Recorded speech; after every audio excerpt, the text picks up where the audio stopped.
नमस्कार दोस्तों, मैं आपका दोस्त जेएम कुशवाहा। स्वागत है आपके अपने YouTube channel unlimited visions classes में। चलिए आज हम देख लेते हैं डीएलएड प्रथम सेमेस्टर के विज्ञान प्रश्न पत्र में क्या क्या आता है और अति लघुत्तरी जो प्रश्न होते हैं उसमें किस टाइप के प्रश्न पूछे जाते हैं, कितने लाइन्स में आपको आंसर देना है। ज़्यादा से ज़्यादा 3 लाइन्स, मैक्सिमम 3 लाइन्स में आपको आंसर देना है, क्योंकि 1 घंटे का पेपर होता है। आपके पास इतना समय नहीं होता है कि आप इसको बहुत अच्छे से एक्सप्लेन कर पाएँ। तो जितना पूछा जाए उतना पॉइंट टू पॉइंट बताना होता है। और ये प्रश्न पत्र 25 नंबर का आता है, जिसमें 5 जो क्वेश्चन होंगे बहुविकल्पी होंगे, 6 क्वेश्चन अति लघुत्तरी होंगे और 7 क्वेश्चन जो होंगे वो आपके लघुत्तरी होंगे। तो उसी तरीके से आपको समय का विशेष ध्यान रखकर ये प्रश्न पत्र हल करना है। जैसे कि यहाँ पर अति लघुत्तरी प्रश्न है जो वेरी इंपॉर्टेंट हैं, उनको हम देख लेते हैं।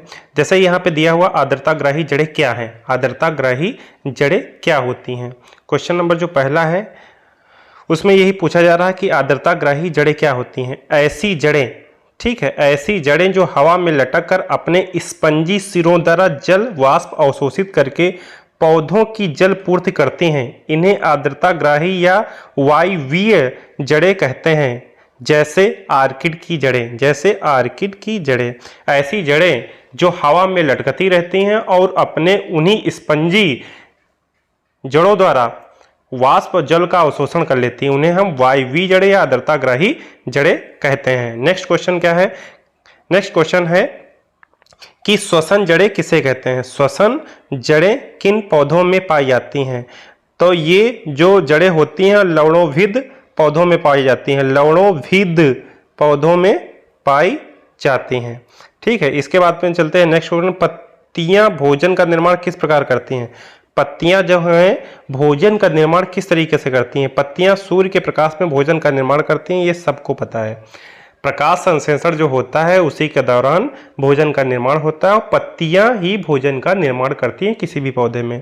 ठीक है, नेक्स्ट क्वेश्चन है पौधों का हमारे जीवन में क्या महत्व है। इसमें बहुत कुछ आप लिख सकते हैं। पौधों का हमारे जीवन में, नंबर 1 हेडिंग डालिए। फिलहाल ये अति लघुत्तरी, तो एक ही लाइन में आपको आंसर देना है क्योंकि समय नहीं रहेगा, नहीं तो बहुत उपयोग है, जितने मन चाहे उतने लिख दिए। ऑक्सीजन देता है, लकड़ी देता है, फल देता है, फूल देता है, बहुत सारे उपयोग हैं। तो आप जो भी मना चाहे वो लिख दीजिए। इसके बाद में चलते हैं नेक्स्ट क्वेश्चन। नेक्स्ट क्वेश्चन क्या है? 5 पुष्पी तथा अपुष्पी पौधों के नाम लिखो। 5 पुष्पी तथा अपुष्पी पौधों के नाम लिखो। पुष्पी पौधे कौन होते हैं? आम, नीम, अमरूद, सरसों, बरगद। और अपुष्पी पौधे कौन होते हैं? बैक्टीरिया, कवक, शैवाल, मांस, फर्न। ठीक है, ये तो आपको पता रहेंगे, कोई भी आप लिख देंगे क्योंकि अक्सर देखते रहते हैं। लेकिन जो अक्सर नहीं देखते रहते हैं वो होता है बैक्टीरिया, कवक, शैवाल, मांस, फर्न। ये आपको याद कर लेना है। ठीक है, इसके बाद में चलते हैं नेक्स्ट क्वेश्चन। नेक्स्ट क्वेश्चन क्या कह रहा? 2 कवकों के नाम लिखिए। 2 कवकों के नाम लिखिए। तो 2 कवक, नंबर 1 है कुकुरमुत्ता का पौधा, दूसरा है राइजोपस का पौधा। 2 कवकों के नाम क्या है? कुकुरमुत्ता का पौधा और राइजोपस का पौधा। चलते हैं नेक्स्ट क्वेश्चन पर। नेक्स्ट क्वेश्चन यहाँ पे क्या कह रहा है? किन्हीं 3 पौधों के नाम लिखिए जिनमें जड़, तना, पत्ती नहीं पाई जाती हो। कैसे पौधों के नाम लिखने हैं? ना उसमें जड़ हो, ना उसमें तना हो, ना पत्ती हो। तो बैक्टीरिया, कुकुरमुत्ता, स्पाइरोगाइरा, 3 ऐसे पौधे होते हैं जिनमें जड़, तना, पत्ती नहीं होते हैं। चलते हैं नेक्स्ट क्वेश्चन पर। नेक्स्ट क्वेश्चन कह रहा है कि साक, ठीक है, झाड़ी, साक, झाड़ी, वृक्षों के 5 उदाहरण दीजिए। अब साक में क्या क्या आता है? अक्सर आप देखते हो जब गांव में उसको साग बोलते हैं, साग, लेकिन होता क्या है लिखित में आप क्या लिखते हो? साक का। तो साक वाले पौधे कौन होते हैं? देखो, सरसों से भी साग बनता है, गेहूं से भी बनता है, मूली से भी बनता है, तुलसी से भी बनता है, सूर्यमुखी से बनता है। इतने ऐसे पौधे होते हैं जिनसे साग बनता है। चने का भी साग होता है। ठीक है, झाड़ी कौन कौन सी होती है? चमेली होती है, गुलाब होता है, नींबू होता है, करौंदा होता है, गुड़हल होता है, ये सब झाड़ी में आते हैं। और वृक्ष में क्या आता है? ताड़ आता है, आम आता है, नारियल आता है, नीम आता है, चीड़ आता है। बहुत सारे पौधे ऐसे हैं जो वृक्ष में आते हैं। झाड़ी में आप, जिसमें झाड़ी टाइप से चीज़ें होती हैं, छोटे छोटे पौधे और जिसमें कटीले टाइप से, उसे हम झाड़ी बोलते हैं। ठीक है, कोई भी पौधे आप लिख सकते हैं, कोई जरूरी नहीं जो इसमें लिखे वही आपको लिखना है।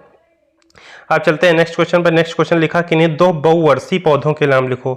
किन्हीं दो बहुवर्षीय पौधों के नाम लिखो। ऐसे पौधे लिखो जो बहुवर्षीय मतलब बहुत दिनों तक बने रहते हैं। तो जैसे पीपल हो गया और नीम हो गया। बरगद भी होता है, बरगद भी बहुत दिनों तक बना रहता है। ठीक है, नर तथा मादा युग्मक को मिलाने वाली विधि क्या कहलाती है? नर तथा मादा युग्मक को मिलाने वाली विधि को हम निषेचन कहते हैं। ठीक है, बीजों का प्रकीर्णन किसकी सहायता से होता है? बीजों का प्रकीर्णन, ठीक है, प्रकीर्णन का मतलब फैलाव, जैसे एक जगह से बीज दूसरी जगह तक कैसे पहुंच जाते हैं, तो बहुत सारे तरीके होते हैं।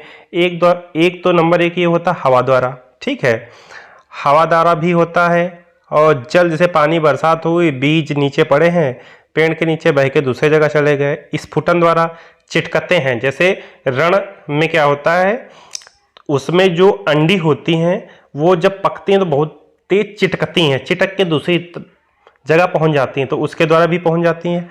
या फिर जंतुओं द्वारा भी, या फिर मनुष्यों द्वारा। जैसे मनुष्य तो अपना ले जाया जा सकता है, जैसे मनुष्य के द्वारा क्या है, एक जगह एक खेत में बोया दूसरे खेत में बो दे, ये तो सभी जानते हैं। लेकिन जंतुओं द्वारा कैसे होता है, जैसे वो खा लेते हैं, दूसरी जगह जाके मल कर देते हैं, या फिर उनके खुरों में फंस जाते हैं बीज, तो इस तरीके द्वारा पहुंच जाता है। इसके बाद में चलते हैं नेक्स्ट क्वेश्चन पर। नेक्स्ट क्वेश्चन क्या है, पत्तियों का रंग हरा क्यों होता है? तो ये सबको पता है, पत्तियों का रंग क्लोरोफिल हरित लवक के कारण होता है। क्लोरोफिल या हरित लवक, हरित लवक मतलब हिंदी में बोलते हैं। लंबाई का एसआई मात्रक क्या होता है? मीटर होता है। लंबाई का एसआई मात्रक मीटर होता है। चलते हैं नेक्स्ट क्वेश्चन पर। नेक्स्ट क्वेश्चन क्या है अपने पास, 12 इंच बराबर कितना होता है? 12 इंच बराबर 1 फुट होता है। 12 इंच बराबर क्या होता है? 1 फुट होता है। 1 गज में कितने फुट होते हैं? 1 गज में कितने फुट होते हैं? 1 गज में 3 फुट या 91.44 सेंटीमीटर होता है। ठीक है, 1 गज में 3 फुट होता है, ये आपको याद रखना। 12 इंच बराबर 1 फुट और 1 गज में 3 फुट। ठीक है, किसी ईंट का आयतन ज्ञात करने के लिए कौन कौन सी 3 माप लेनी पड़ती है हमको? तो जब आयतन निकालना होता है तो आयतन त्रिविमी जो होता है 3D त्रिविमी आकृति का ही निकाला जाता है। तो उसमें लंबाई हो गई, चौड़ाई हो गई और मोटाई हो गई। ठीक है, इस तरीके से ईंटा होता है, तो इसमें सभी चीज़ें हम लोग निकालते हैं। ठीक है, लंबाई, चौड़ाई, ऊंचाई, तो इस तरीके से हमको 3 चीज़ें आवश्यकता होती है। नेक्स्ट क्वेश्चन क्या है? नेक्स्ट क्वेश्चन, शरीर का तापमान। शरीर का तापमान थर्मामीटर से नापते हैं, सबको पता है थर्मामीटर से नापते हैं। इसके बाद में स्वस्थ मनुष्य के शरीर का ताप कितने डिग्री सेल्सियस होता है? तो ये होता है 37 डिग्री सेल्सियस, और फ़ारेनहाइट की बात करें तो 98.6 फ़ारेनहाइट होता है। ठीक है, चलते हैं नेक्स्ट क्वेश्चन पर। नेक्स्ट क्वेश्चन क्या है, माप के मानक मात्रक होना क्यों आवश्यक है? अब कहा जा रहा है माप जो होती है इसके मानक मात्रक होना क्यों आवश्यक है? मानक मात्रक नहीं होंगे तो सबको पता नहीं होगा कि, जैसे मान लीजिए कपड़ा नापना है, इसकी एक मानक इकाई नहीं होगी तो कैसे लेन देन कर पाएंगे? जैसे पता है कि कपड़े को मीटर में नापा जाता है, तो सभी को पता है स्टैंडर्ड इसकी नाप होती है, सबको पता है मीटर में मिलता है, जाके अपना उसी अकॉर्डिंग खरीद लाते हैं। तो मानक इकाइयाँ होनी इसलिए आवश्यक है क्योंकि लेन देन हो सके। ठीक है, लेन देन हो सके। और इसमें क्या लिखा हुआ देख लेते हैं। इसमें आपके जो लिखा, हमारे दैनिक में अनेक वस्तुओं की लंबाई, चौड़ाई, क्षेत्रफल, आयतन, सही ज्ञान के लिए, हाँ वही चीज़ है जो हम बता रहे हैं, वही चीज़ इसमें भी लिखी हुई है। फिर नेक्स्ट क्वेश्चन है, लंबाई मापने में मीटर से छोटी या बड़ी किन इकाइयों या मात्रकों का प्रयोग किया जाता है? तो लंबाई नापने में लगभग सबका प्रयोग किया जाता है। किलोमीटर का भी प्रयोग किया जाता है, सेंटीमीटर का भी प्रयोग किया जाता है, डेसीमीटर का भी, मिलीमीटर का भी प्रयोग किया जाता है, हेक्टामीटर मतलब मीटर से 10वां, 100वां, 1000वां भाग का भी प्रयोग किया जाता है, और 10 गुना का भी भाग, 100 गुना का भी, 1000 गुना का भी प्रयोग किया जाता है। वही जो हम बता रहे हैं भाई, डेसीमीटर होगा 10वां भाग होगा। ठीक है, और जो सेंटीमीटर होगा वो 100वां होगा, जो मिलीमीटर होगा वो 1000वां होगा। इसी तरीके से इसके ऊपर जब बढ़ेंगे, अगर 10 गुना की बात करेंगे, ऊपर की तरफ बढ़ेंगे 10 गुना की, इसका मैंने वीडियो भी बनाया हुआ, आप वहाँ जाके देख सकते हैं, हमारी प्ले लिस्ट में इसका वीडियो भी पड़ा हुआ है। अगर हम हेक्टोमीटर, डेकामीटर जैसे 10 गुना होता है, हेक्टामीटर 100 गुना, और किलोमीटर 1000 गुना होता है, उसका भी प्रयोग तो वही है। आप वैसे भी लिख सकते हैं या फिर इस तरीके से भी लिख सकते हैं। इसके बाद में खेत का क्षेत्रफल प्रायः किस मात्रक में मापते हैं? जो खेत होता है उसका जो क्षेत्रफल होता है किस में मापते हैं? डेसिमल में नाप लेते हैं, एकड़ में, हेक्टेयर में। देसी भाषा में बीघा भी मापते हैं। सीधे सीधे बीघा लिख सकते हो, बीघा में हेक्टेयर और बीघा ज़्यादा चलता है, एकड़ भी चलता है, डेसिमल बहुत कम चलता है, कुछ भी लिख सकते हो आप। इसके बाद में लिखा हुआ है कि किसी घन में लंबाई व चौड़ाई तथा ऊंचाई कैसे होती है। किसी घन में लंबाई, चौड़ाई तथा ऊंचाई सदैव कैसे होती है। घन में लंबाई, चौड़ाई तथा ऊंचाई सदैव एक दूसरे के बराबर होती है। अब घन जो होता है, देखो घनाभ अलग चीज होती है और घन अलग होता है। घन जो होता है वो कुछ इस तरीके से बनता है जिसमें लंबाई, चौड़ाई और ऊंचाई हमेशा बराबर होती हैं। घन कुछ इस तरीके से आप बनाते हो, ठीक है, ये घन है। तो घन कुछ इस तरीके से बनता है और जो घनाभ होता है वो कुछ इस तरीके से बनता है। देख लीजिएगा ये, जिससे आपको फर्क पता चल जाएगा। जो घनाभ होता है वो आयत से बनता है और आयत में सभी भुजाएं बराबर नहीं होती हैं, तुम्हें पहले से पता है। तो ये इस तरीके से घनाभ बनता है, ठीक है, ये आपका घनाभ हो गया। घन जो होता है वर्ग से बनता है। वर्ग में आप लोगों को पता है कि जो वर्ग होता है वो काहे से बनता है, मतलब जो घन होता है वो वर्ग से बनता है और वर्ग में पहले से पता है सभी भुजाएं बराबर होती हैं, तो जो चीज़ बनाई जाएगी वो भी, उसकी भी माप सब जगह बराबर होगी। तो इस तरीके से आप इसको आइडेंटिफाई करिए। इसका भी मैंने वीडियो पहले से बना रखा है कि हमेशा घन वर्ग से बनता है, इसलिए इसकी सभी भुजाएं बराबर होती हैं। चलते हैं नेक्स्ट क्वेश्चन पर। आयतन किसे कहते हैं, लिखा है आयतन किसे कहते हैं। तो किसी वस्तु के द्वारा घेरे गए स्थान को उस वस्तु का आयतन कहते हैं। वस्तु जितना किसी भी स्थान को घेर लेती है, अब जैसे कोई बाल्टी है, बाल्टी में पानी भर दिया है तो पानी द्वारा पूरा जो उसकी अंदर का स्पेस होता है, जगह होती, पूरा घेर लेती है, तो वो पूरी जगह को घेरना ही तो आयतन कहते हैं। एमकेएस पद्धति में मूल मात्रक क्या है। एमकेएस पद्धति में मूल मात्रक, एम का मतलब होता है लंबाई, के का मतलब किलोग्राम या द्रव्यमान, एस का मतलब सेकंड। तो किसके किसके मात्रक होते हैं, लंबाई के, ठीक है, एम के एस। एम जो है मीटर मतलब लंबाई का, किलोग्राम मतलब द्रव्यमान का और सेकंड मतलब समय का मात्रक होता है। ये आपको पता होना चाहिए।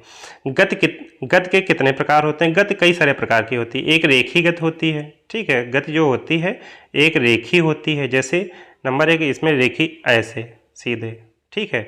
फिर लिखा घूर्णन, इस तरीके से घूमती रहे, ठीक है, अपने जगह पर इस तरीके से घूमती रहे, ठीक है। फिर वृत्ति होती है। वृत्ति जो गति होती, अब घूर्णन में हमने गलत बता दिया। घूर्णन में ये होता है, घूर्णन गति वो होती है जैसे जगह पर ही घूमते रहे, ठीक है, जगह पर। जैसे पृथ्वी है अपनी जगह पर ऐसे मतलब गोल गोल चक्कर लगाया करती है। लेकिन वृत्ति वो है जो पृथ्वी सूर्य के चारों ओर लगाती। सूर्य है, इसके चारों ओर ऐसे ऐसे ऐसे ऐसे घूम रही, इसे वृत्ति गति कहते हैं।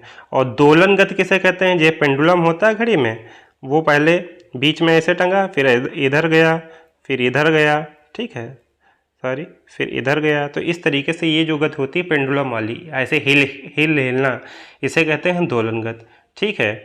इसके बाद में चलते हैं नेक्स्ट क्वेश्चन। द्रव्यमान का मानक मात्रक क्या है। द्रव्यमान का मानक मात्रक क्या है। द्रव्यमान का मानक मात्रक किलोग्राम है। द्रव्यमान का मानक मात्रक क्या है, किलोग्राम है।